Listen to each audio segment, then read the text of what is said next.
everyone, Brooks Coral here for Millis Community Media with the inaugural episode of your weekly Millis Mohawks football kickoff. We have a new staff member to introduce this morning, though, first thing. Paul Ayton. Paul has joined the staff and he'll be calling the games with me, doing color and other comments. And Paul, welcome aboard.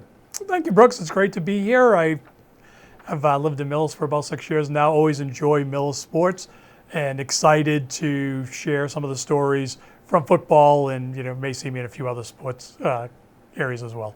Great.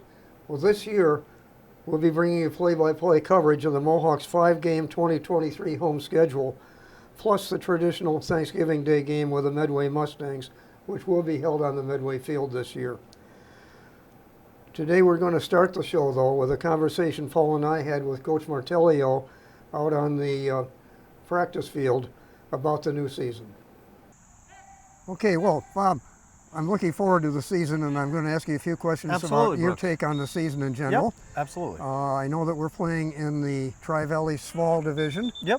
And Tri-Valley is noted for being very competitive. I know that. 100%. Can you give me a quick outlook on how this season might unfold? Yeah, absolutely. Like you said, the Tri-Valley Small is a very competitive division. This year returning, Dover and Bellingham have a lot of returning starters. But if you look in the league up and down, when you factor in the Dedhams, the Medways, Norton, and then obviously us, it's a very competitive week in and week out once we hit league play. I think Dover was a state semifinalist last year, and I think just about everybody made the state tournament as well. So it's a very competitive league. Great, that speaks well for the conference. Absolutely. You have 4 non-conference games to start the season, Yep. right? Yep. Yeah, we start this year with 4 non-league games.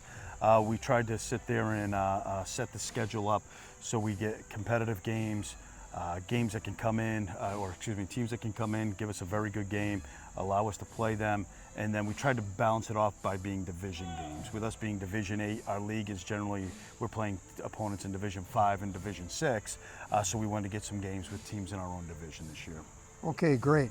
What's your outlook? What do you think the fans ought to be watching for? I think the biggest thing this year is obviously our numbers are up within the program, which is exciting from a coaching standpoint. It gives you a lot more competitiveness, makes practices a little bit more spirited, has the kids working harder as well, and just to see our growth from week to week, day to day, minute to minute, play to play, and we're pretty excited about this year. Great. You'll hate this question. Any predictions? No, the only prediction I'm going to give you and everybody out there in Millis land is that the one thing you can expect from us is one hard-nosed football team, and we're going to bring it every single play. That's great. So I can tell you that I've been impressed in the 8 years I've been doing these interviews and calling the games. We have a solid fan base. Absolutely. We have a lot of people that come out for all the home games. Yep. And a lot of them travel with the team, too. 100%. We just had our first scrimmage the other day, and I thought the crowd was very good for our first scrimmage when it was 84 degrees on a Saturday afternoon at 3 o'clock in August. Okay, we're going to get back to that in a minute. Oh, okay. I didn't mean to jump the gun on you. That's all right. Who's our toughest competitor this year? Every single team that we face is our toughest competitor, 100%. Each team does present a different challenge to us each and every week, where we may have a strength over somebody, they're going to have a strength over us.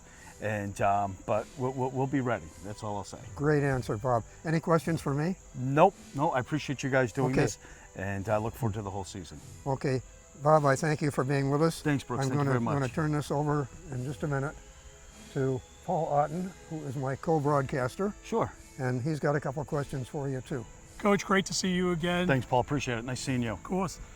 I had opportunity to go to the scrimmage game on Saturday in the heat and the sun. My takeaway really was around positivity. Your positivity, the team's positivity, seemed like a lot of good things came out of that. What were your observations? Observations of scrimmage. Anytime you have your first scrimmage on a day like on Saturday where it presented us From a coaching standpoint, it gave us a lot. We faced a team that was much bigger than us. We had some adversity with the heat. We had some adversity with the bus showing up late, those type of things. I wanted to see how our players reacted.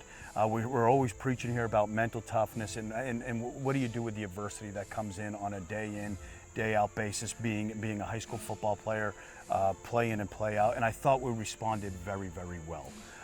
We were looking for that and we got it. Now the other good thing that came out of it is obviously with film we saw some stuff that we can correct, but it's very correctable for the players. And when they see that, that makes their life a little bit easier on getting better as well. And I assume some of that adversity with 17 freshmen, a young team, must be in late. Those things are going to happen. 100%. Teachable moments. Very teachable moments. And when we work with our players, we let them know that, hey, here's why we do the things that we do. And then when we show it to them on film, then they understand it a little bit better. But we came out of it with a lot of teaching moments, but we had some adversity. We responded very, very well. Our young guys played well. Our older guys played well. And very pleased for our first time out. Fantastic. I think there's a lot of room for optimism. Yeah. Turn the page, now you go to Medfield, scrimmage number 2. Yep. What are you hoping to see there? Outside, I assume correcting some of those things you pointed out, but beyond that. Well, where this scrimmage, Paul, does lend a little bit different. It's a game-style scrimmage where the coaches won't be on the field. It's down in distance. It's situational football.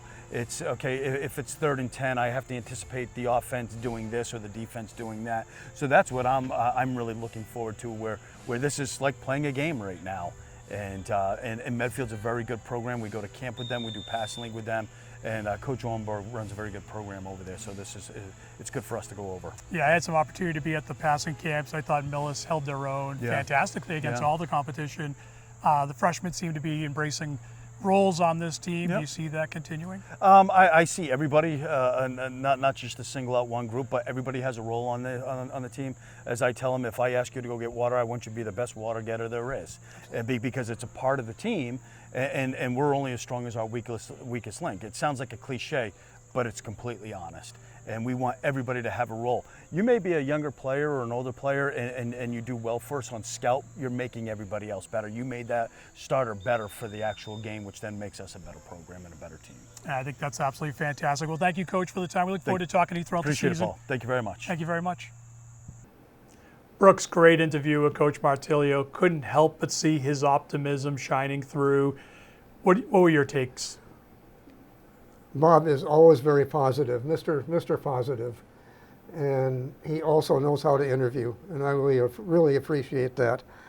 Brooks, as you were talking with him, what was one thing that he had mentioned that really stood out to you? Well, at one point I asked him what he thought would be the most difficult competitive challenge from our opponents this year, and he very smoothly just said, every game is going to be highly competitive. Yeah, I noticed that too. I thought that was a great answer. He might have a little Bill Belichick in him, do you think? Yeah, I guess so. So one of the things that, another thing that kind of stood out to me, Brooks, was the 17 freshmen. You've been covering this team for a number of years now. Have you seen those kind of numbers, in the past? Nowhere near. I think the largest number of freshmen that actually played were 5 or 6 probably. This team is a very young team. We're also led by 7 seniors who will be the voice of experience helping them out. Yeah, so it's a great mix of experienced players, 2 great senior captains with Nikki Hill and Jackson Glynn, and I think we'll have opportunity to interview them in the next couple weeks. Brooks, I think on top of meeting with the captains and getting to know them a little bit, we'll also have an opportunity to meet one of the great fundraising groups in town, the Millis Gridiron Group. They're going to come in and talk to us about some of the great work they're doing and how they support Millis football all year long. That's great, Paul, and I look forward to doing that. Good example of our partnership. You're bringing them in. So, folks, that's your Wilton Millis High School football kickoff show for this week. Thank you for watching, and Paul, thank you especially for joining me. My pleasure. By the way, the Mohawks will play their season opener with Tri-Valley Vocational this Friday, September 8th. 6:30 p.m. Note the time change at Welch Field. Each game will be at 6:30. We'll be there to record the games play by play. Come on out to join us and watch it in person.